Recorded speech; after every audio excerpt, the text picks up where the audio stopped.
예, 저는 초등학교 다닐 때 걸어서 이제 학교를 다녔습니다. 한 5km 정도 되는 거리를 걸어서 다녔는데 5km 정도 되는 거리가 어느 정도인지 감이 좀 오시나요? 여기서 UH 만호화 대학까지 가는 거리보다도 더 먼 거리입니다.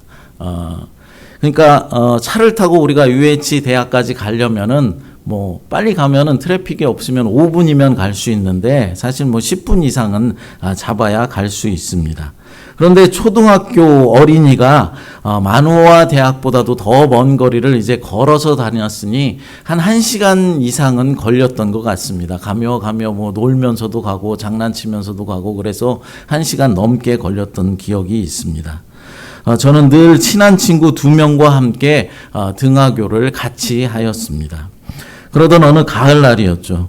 그날도 어김없이 이제 2명의 친구들과 함께 학교를 마치고 이제 집으로 하교하던 길이었습니다. 그날따라 배가 몹시 고팠고 길가에 이제 과수원이 하나 있었는데 그 과수원에서 풍겨오는 잘 익은 사과 향이 우리의 식욕을 자극하였습니다. 빨갛게 익은 사과를 바라보니 보암직도 하고 먹음직도 하고 탐스럽게 보였습니다. 우리는 마음이 통하였고 그만 과수원에 들어가서 사과를 따먹게 되었습니다. 한 입을 크게 베어 물고 이제 다른 사과를 따려는 그 순간 아니나 다를까 주인집 아저씨가 소리를 지르면서 막 달려왔습니다. 우리는 주인집 아저씨 앞에 고개를 떨구며 서 있을 수밖에 없었습니다. 주인집 아저씨가 물었습니다. 누가 먼저 사과를 따먹자고 했느냐? 그 말을 듣고 제가 먼저 따먹자고 했습니다. 그렇게 얘기하고 싶었지만은 너무나 떨리고 용기가 나서 그 말을 하지 못했습니다. 그런데 제 옆에 있던 친구가 털썩 무릎을 꿇더니 제가 먼저 따먹자고 했습니다. 라고 고백을 하는 것입니다. 그 친구 덕분에 우리는 별로 혼나지도 않고 오히려 사과를 하나씩 선물로 받아서 집으로 돌아올 수 있었습니다. 집에 돌아와서 그 순간을 생각하면서 왜 내가 먼저 사과를 따먹자고 말하질 않았나라고 후회하게 되었고 자신이 먼저 들어가자고 한 것도 아닌데 무릎까지 꿇어가면서 내가 먼저 따먹자고 했습니다라고 고백해준 그 친구를 떠올리며 이 친구는 정말로 고마운 친구구나, 좋은 친구구나, 평생을 같이 해야 할 친구구나라고 생각하게 되었습니다. 그렇습니다. 우리도 나의 잘못을 지적받고 누구에게 나의 잘못에 대해서 들었을 때 자신의 잘못을 깨닫고 시인할 수 있어야 하는 것입니다. 특별히 우리는 그리스도인으로서 하나님의 말씀을 들을 때에 선포되는 말씀 속에서 그 말씀 가운데 찔림이 왔을 때 즉시 회개할 수 있어야 한다라는 것이죠. 오늘 말씀에도 보니까 베드로의 설교를 들은 많은 사람들이 마음의 찔림을 받고 회개한 그런 기사가 등장하고 있습니다. 본문 37절 말씀을 읽어보겠습니다. 그들이 이 말을 듣고 마음에 찔려 베드로와 다른 사도들에게 물어 이르되 형제들아 우리가 어찌할꼬 하거늘. 아멘. 이들은 무엇 때문에 마음의 찔림을 받았던 것일까요? 그것은 몇 주 전에 자신들의 방관 속에서 십자가에 못 박은 이가 하나님의 아들, 그러니까 메시아라는 그런 사실을 베드로의 말을 통해서 전해 듣고 그들의 마음이 이제 비수에 찔린 것 같은 그런 느낌을 받았다라는 것입니다. 여기서 찔렸다라는 말은 칼처럼 날카로운 물건에 찔리는 것을 뜻하며 양심의 가책을 받았다라는 그런 의미가 있는 것이죠. 우리도 말씀을 들을 때 양심의 가책을 받아서 찔림을 받을 때가 있다는 것입니다. 양심의 가책을 받고 찔림이 오면 그럼 어떻게 해야 합니까? 회개하고 하나님의 말씀으로 다시 돌아가야 하는 것이죠. 그런데 찔림은 받았는데 회개하지도 않고 변화되지도 않는다면, 그래서 그것이 자꾸만 쌓여가게 되면 어떻게 되겠습니까? 이제 양심의 화인 맞은 자가 되는 것입니다. 양심의 화인을 맞게 되면 어떻게 됩니까? 이제는 자신의 죄를 죄로 여기지 않게 되고 어떤 것이 죄인지 구별하지 못하게 되는 것이죠. 결국 나중에는 죄를 짓고도 떳떳하고 죄를 지적하는 말에 대해서 대적하게 되는 것입니다. 여러분, 말씀을 듣는 중에 양심의 찔림을 받았다라는 것은 자신의 잘못이 하나님 앞에 매우 심각한 것이다라는 것을 깨닫게 된 것입니다.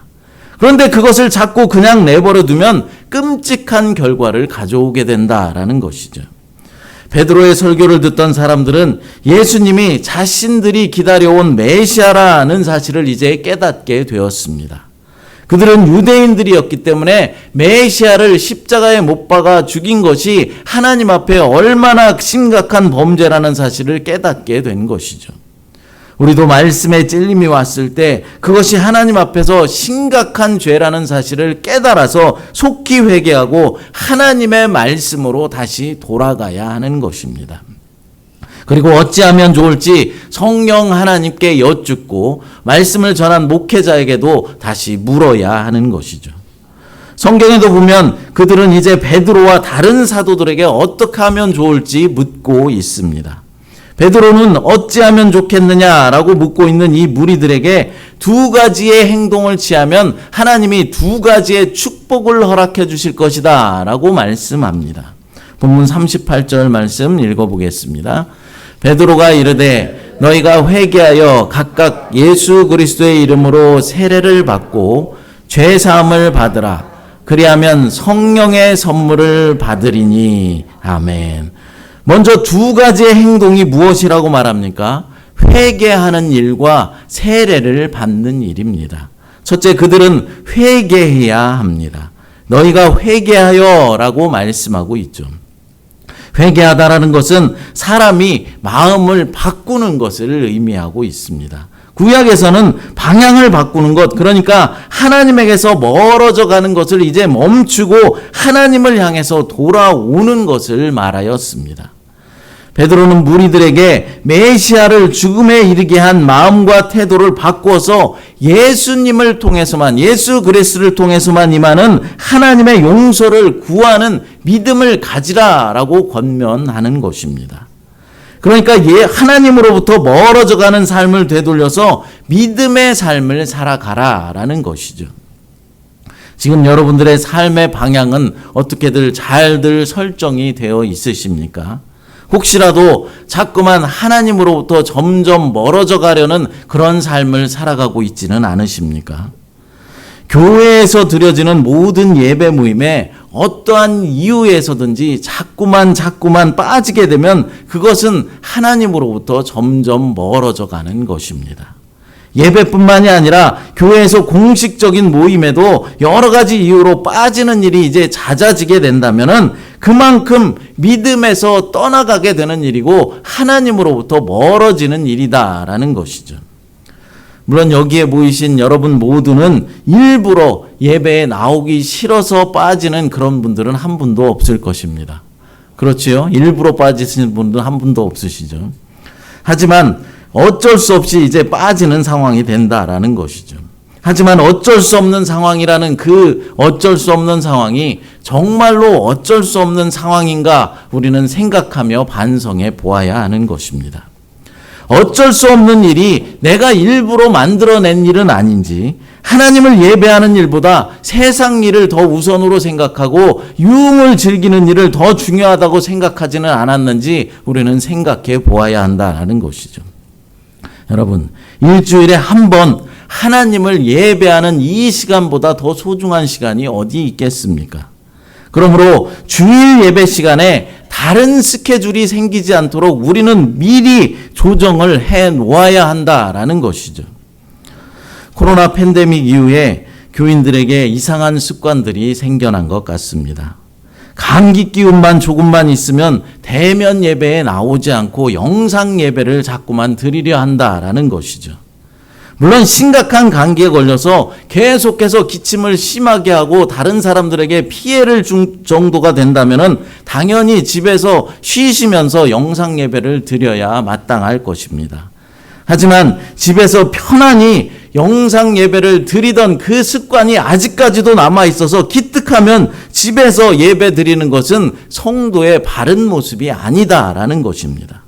별로 심하지 않으면 될 수 있으면 마스크를 쓰고 뒷자리에 나오셔서 예배 드리고 얼른 집으로 돌아가시면 되는 것입니다. 인사할 것도 없고 식사할 것도 없고 그냥 예배만 드리고 돌아가시면 된다라는 것이죠. 여러분, 제 말과 다른 생각을 가지고 계신 분도 분명히 있을 것입니다. 아픈데 교회에 나와서 다른 사람한테 피해를 주면 어떻게 하나, 이런 생각을 갖고 계신 분이 있으실 것입니다. 하지만 제가 이런 말씀을 드리는 것은 예배를 소중히 여기는 그런 믿음들이 자꾸만 사라져가고 있기 때문에 그렇습니다. 어떻게 해서든지 주일 예배를 지키려는 그런 열정이 사라져가고 있다라는 것이죠. 세상에 일이 있거나 조금만 몸이 찌뿌둥하기만 해도 예배를 빠져도 된다는 그런 생각이 잘못되었다라는 것을 말씀드리려는 것입니다. 아무리 믿음이 좋은 사람이라 할지라도, 그렇게 자부하고 있는 사람이라 할지라도 한 주, 두 주 예배를 자꾸만 빠지게 되면 하나님으로부터 자꾸만 멀어지게 되는 것입니다. 그리고 결국에는 어떻게 되겠습니까? 믿음에서 하나님으로부터 떠나게 될 수도 있다라는 사실입니다. 또한 진짜 믿음의 사람이라면 절대로 하나님을 예배하는 일을 쉬지 않을 것입니다. 여러분, 회개는 하나님으로부터 멀어지려는 행동에서 돌이켜서 주님이 원하시는 삶을 살아내는 것입니다. 그래서 회개와 믿음은 동전의 양면과도 같은 것이죠. 그래서 회개하고 나면 우리는 믿음으로 나아가야 하는 것입니다. 그런데 언제부터인가 우리는 회개를 아주 부담스러워하고 거추장스러운 것으로 생각하고 있습니다. 회개보다는 하나님의 사랑, 하나님의 은혜에 대해서 더 강조하고 그것에 익숙해져 있다라는 것이죠. 하지만 예수 그리스도의 공생애의 선포는 무엇이었습니까? 사랑하라, 은혜 받으라, 축복받으라, 그런 것이 아니라 회개하라, 천국이 가까웠느니라 라는 이 말씀으로 사역을 시작하셨다라는 사실을 우리는 기억해야 하는 것입니다. 그러므로 회개는 복음의 첫 시발점이 되는 것입니다. 많은 부흥의 시작은 회개 운동에서 비롯되었다라는 사실은 교회의 역사가 증명해주고 있습니다. 회개할 때 우리는 비로소 죄인의 길에서 돌이켜서 의의 길로 들어설 수가 있는 것입니다. 두 번째 행동은 무엇입니까? 예수 그리스도의 이름으로 세례를 받는 일입니다. 예수 그리스도의 이름으로 세례를 받고라고 말씀하고 있죠. 세례는 씻는 일과 연관이 되어지는 예식입니다. 세례가 주는 영적인 정결함을 상징하고 있기 때문에 그렇습니다. 베드로는 세례가 육체의 더러운 것을 제하여 버리는 그런 것이 아니라 하나님을 향한 선한 양심을 구하는 것이다 라고 말하였습니다. 베드로전서 3장 21절 말씀 읽어보겠습니다. 물은 그리스도께서 부활하심으로 말미암아 이제 너희를 구원하는 편이 곧 세례라. 이는 육체의 더러운 것을 제하여 버림이 아니요 하나님을 향한 선한 양심의 간구니라. 아멘. 세례는 하나님을 향한 선한 양심의 간구다라고 말씀하고 있습니다. 그렇습니다. 세례는 영적인 정결함을 의미하고 있고 세례받은 이후로부터는 선한 마음을 가지고 하나님을 향한 삶을 살겠다는 의지를 표현하는 것입니다. 예수님께서도 이 땅의 사역을 모두 다 마치시고 이제 하늘로 승천하실 때 지상 대명령이라는 것을 내리셨습니다. 마태복음 28장 19절 읽어보겠습니다. 그러므로 너희는 가서 모든 민족을 제자로 삼아 아버지와 아들과 성령의 이름으로 세례를 베풀고. 아멘.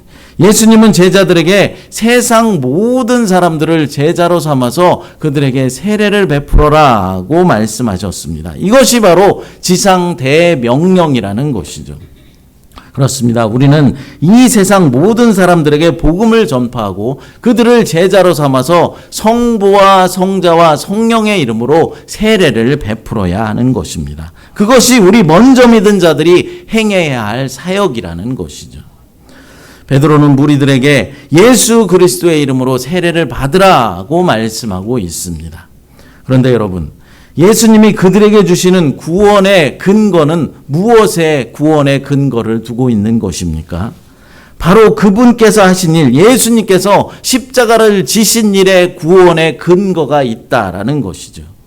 예수님이 십자가를 지심으로 구원을 받을 수 있게 되었다는 것입니다. 그곳에 모인 무리들이 그것을 통해서 구원을 받을 수 있다는 것이죠. 그런데 그들이 못 박은 예수님이 그들의 유일한 구원의 통로가 되신다라는 사실입니다.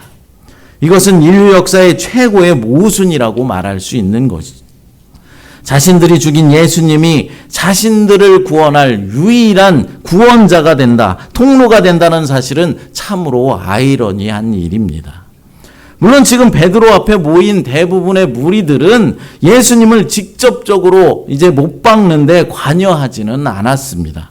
하지만 많은 사람들이 예수님이 십자가를 지는 것에 무언으로 동조하였다는 것입니다.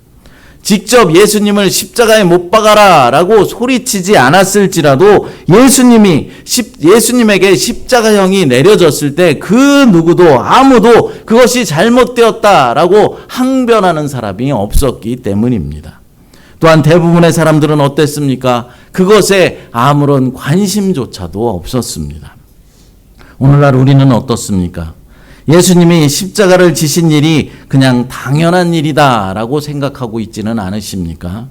하도 십자가 얘기를 많이 들어서 당연히 예수님께서 십자가를 져야 했다라고 생각하고 있지는 않으십니까? 만약 그렇게 생각했다면 당시 예수님의 십자가형에도 침묵했던 이스라엘 백성들과도 똑같은 죄를 범하고 있는 것입니다. 예수님은 당연히 십자가를 져야 했던 것이 아니라 바로 저와 여러분 때문에 십자가형을 당하셨다라는 사실이죠. 바로 우리의 죄 때문에 십자가에서 죽음당하셨다는 것입니다. 십자가를 지셨건 말건 아무런 관심도 없는 사람이 있다면은 당시에 예수님의 십자가 사건에도 아무런 반응조차 보이지 않았던 이스라엘 백성들과 똑같이 예수님과는 아무런 관계가 없는 그런 사람들일 것입니다. 여러분, 사람이 세례를 받는다는 것은 자신이 예수 그리스도의 소유가 되었다라는 것을 공개적으로 선언하는 일입니다. 그러니까 세례받은 신자가 되었다는 것은 예수님과 아무런 상관이 없는, 아무런 관계가 없는 그런 사람이 아니라 이제부터는 예수님과 연합된 사람이다라는 표시가 된다라는 것이죠. 그러므로 세례받은 신자는 세상의 풍조나 세상 유행을 쫓아서 살아가는 사람이 아니라 이제부터는 예수님의 뜻대로, 예수님의 말씀대로 순종해서 살아가야 하는 것입니다. 그렇습니다. 회개와 세례는 하나님의 말씀을 듣고 마음에 찔림을 받은 사람들이 취해야 할 두 가지의 행동입니다. 또한 자신이 예수님을 구세주로 영접한 하나님의 자녀가 되었다는 사실을 하나님과 여러 성도들 앞과 그리고 세상 사람들이 볼 수 있도록 드러내는 증거가 되는 것입니다. 그럼 마음의 찔림을 받고 이제 회개와 세례를 받은 사람들에게 주어지는 두 가지의 하나님의 축복은 무엇이겠습니까? 그것은 바로 죄사함과 성령의 선물입니다. 첫째로 예수님은 회개한 사람에게 죄사함의 복을 내려주신다는 것입니다. 본문 38절 말씀 다시 한번 읽어보겠습니다. 베드로가 이르되 너희가 회개하여 각각 예수 그리스도의 이름으로 세례를 받고 죄사함을 받으라. 그리하면 성령의 선물을 받으리니 아멘. 죄사함을 받으라 라고 말씀하고 있습니다. 사함을 받는다라는 것은 상업적인 용어입니다. 그리고 빚을 탕감해 주거나 무효화시켜 주는 것을 뜻하는 것이죠. 그러므로 하나님이 우리의 죄를 사하여 주신다는 것은 지난날에 지었던 죄에 대한 책임과 대가를 이제는 더 이상 요구하지 않으신다라는 의미입니다. 그런데 어떤 신자들을 보면은 젊었을 때 자신이 지었던 그 죄를 늘 생각하면서 수백 번 회개 기도를 했음에도 불구하고 죄의식에 사로잡혀서 늘 불안한 삶을 살아가고 있는 그런 성도를 보기도 합니다. 내가 젊은 시절에 지은 죄 때문에 나는 지옥에 갈 것이다 라고 생각하며 두려워하는 것이죠.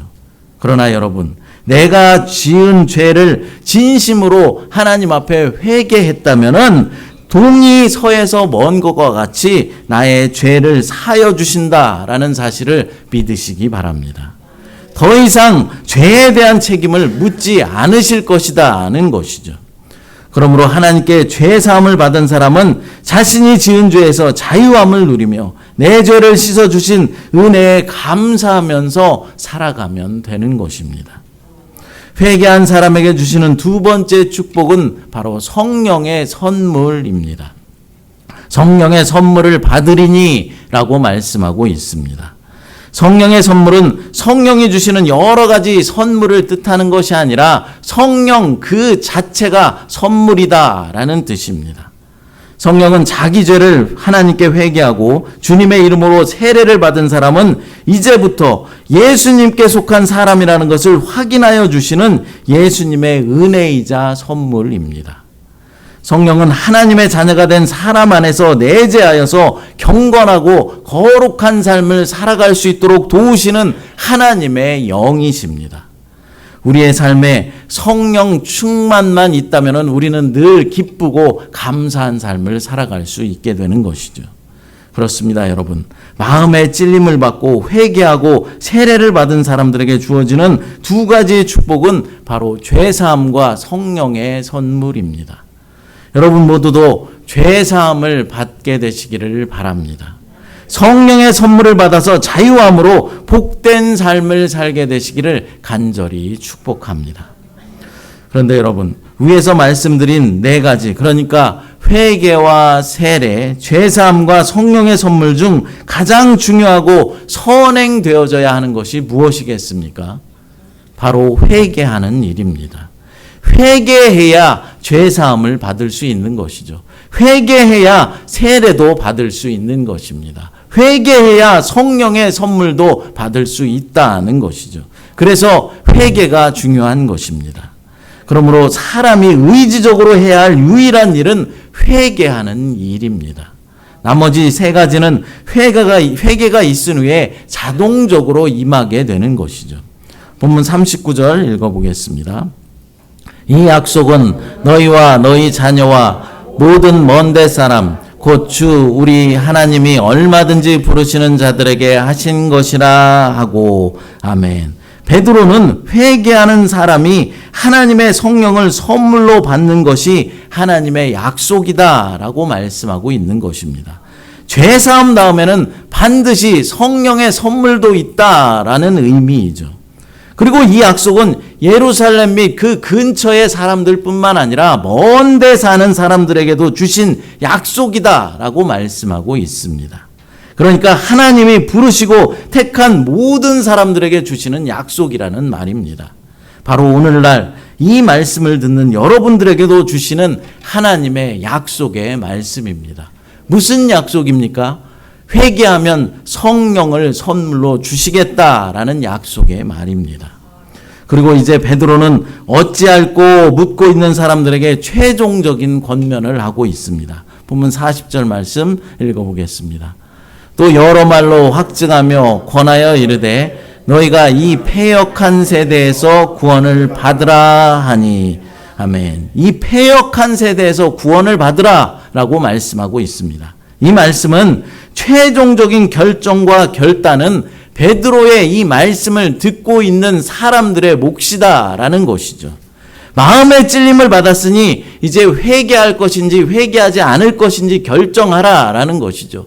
회개하고 나서 세례를 받을 것인지 받지 않을 것인지 자신들이 스스로 결정하라라는 것입니다.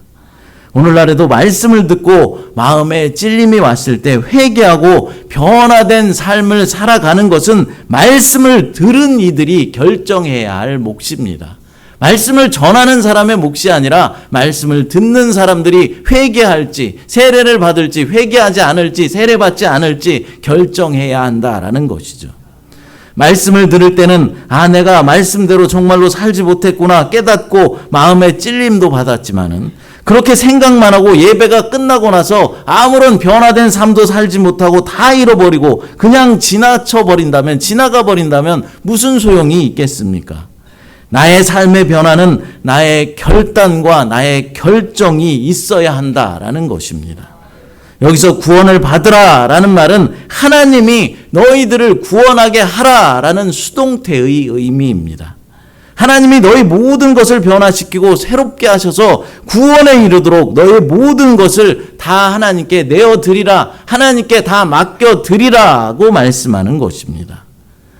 회개하고 구원받으라 라는 이 베드로의 권면에 수많은 사람들이 긍정적으로 반응하였습니다. 본문 41절 읽어보겠습니다.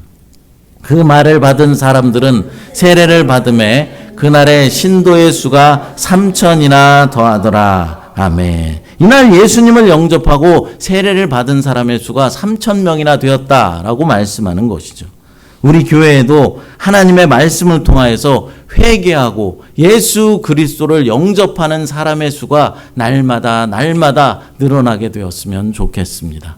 우리 하와이 땅에도 그런 놀라운 기적의 역사들이 날마다 일어났으면 좋겠습니다. 사랑하는 여러분, 한 사람이 구원에 이르려면 먼저 말씀을 통하여서 자신의 죄에 대한 찔림을 받는 것에서부터 시작되는 것입니다.